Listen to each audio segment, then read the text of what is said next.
Praise the lord. అనుదిన వాగ్దానం ద్వారా మనతో మాట్లాడుతున్న దేవునికి స్తోత్రాలు.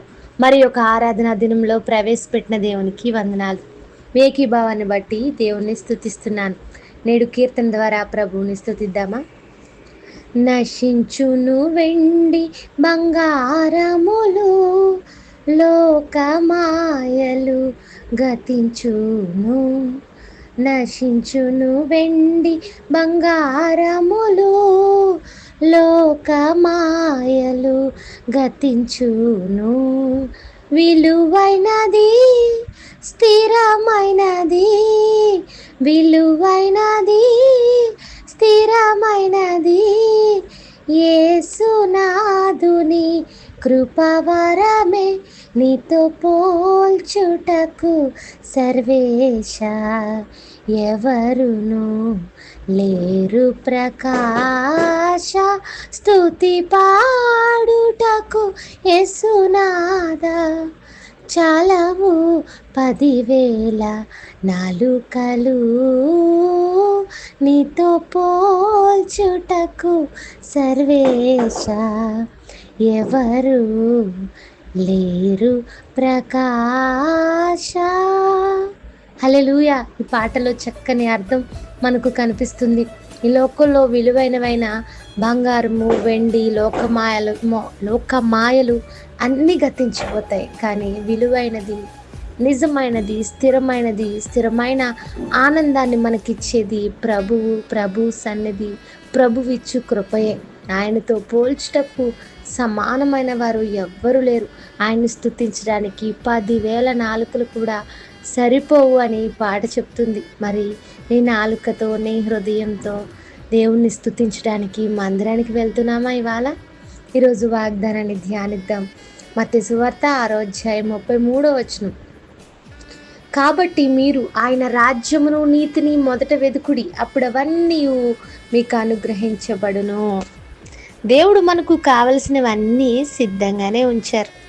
ఏ రోజు కావలసిన వనరులు, ఏ రోజుకు కావలసిన అవసరాలు దేవుని దగ్గర ఉన్నాయి. ఆకాశ పక్షులను చూడండి, అవి విత్తవు, కోయవు, కొట్లలో కూర్చుకొనవు, కానీ నేను వాటికి అవసరమైనవన్నీ ఇస్తున్నాను, వాటిని పోషిస్తున్నాను. అయితే మీరు వాటికంటే శ్రేష్ఠులు కదా అని ప్రభు మాట్లాడాడు. ఇవి మనకు అవసరమైనవి అని మనం ఆలోచించినప్పుడు అవి మనకు రావు. కానీ ఆశించే వాటి వెనక పరిగెత్తినప్పుడు వాటిని మనం పొందుకోలేం. కానీ ముందుగా వెతకాల్సింది దేవుని రాజ్యాన్ని, ఆయన నీతిని అని బైబిల్ సెలవిస్తుంది. అప్పుడు మీరు ఏం అడుగుతారో వాటన్నింటినీ పొందుకుంటారని ప్రభువే ఈ మాటను స్వయంగా చెప్పారు. నా నీతిని వెతకాలి అని సూటిగా ప్రభు చెప్పారు. కాబట్టి భూమి మీద మనం మొదట చేయాల్సిన పని ఏదైనా ఉందంటే అది దేవుని రాజ్యాన్ని, దేవుని నీతిని వెతకడమే.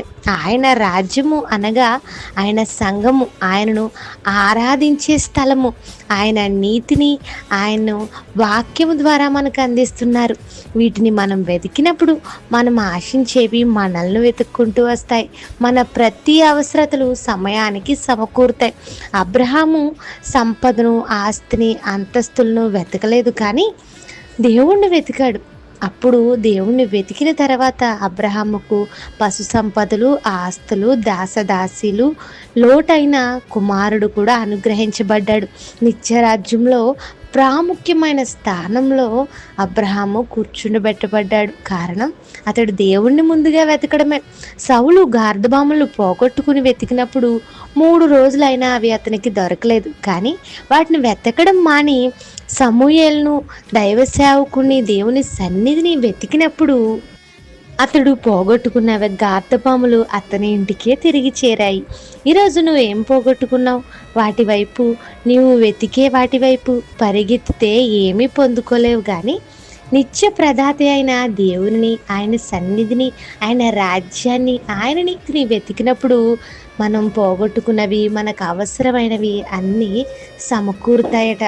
ఏ రోజు ఏం పోగొట్టుకున్నావో, ఆరోగ్యాన్ని పోగొట్టుకున్నావా, భవిష్యత్తును పోగొట్టుకున్నావా, ఆశలను పోగొట్టుకున్నావా, సంపదను పోగొట్టుకున్నావా, మనసును పోగొట్టుకున్నావా? తిరిగి నువ్వు పొందుకోవాలంటే వెతకాల్సింది, పరిగెత్తాల్సింది వాటి వెంట కాదు.